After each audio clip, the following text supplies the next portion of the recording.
মুসলিম শরীফের বর্ণনা 1377 নম্বর হাদিস, মাদ্রাসা পাঠ্যপুস্তক অনুসারে قال رسول الله صلى الله عليه وسلم من صلى العشاء في جماعة فكأنما قام نصف الليل।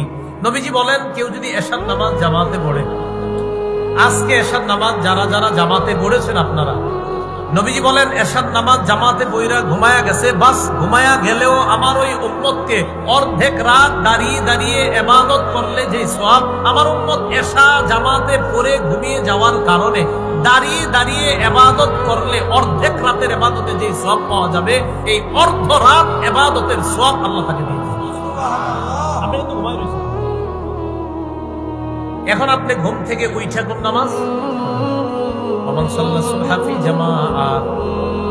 এশার নামাজ জামাতে আদায় করার পর ঘুমিয়ে গেলেন, ঘুমের পর আপনি অর্ধরাত দাঁড়িয়ে থেকে নামাজ আদায় করার সওয়াব পান। পাওয়ার পর এবার ফজরের নামাজ আপনি আবার জামাতের সাথে পড়লেন।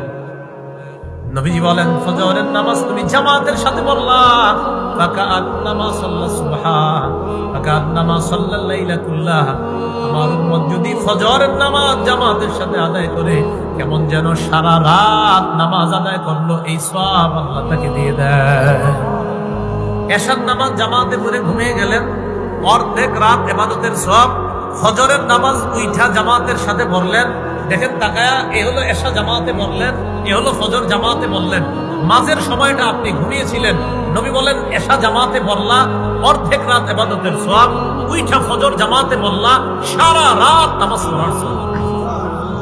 আপনি সারা রাত নামাজ পড়ছেন না ঘুমাইছেন? কিন্তু আপনি সারা রাত নামাজের সওয়াব।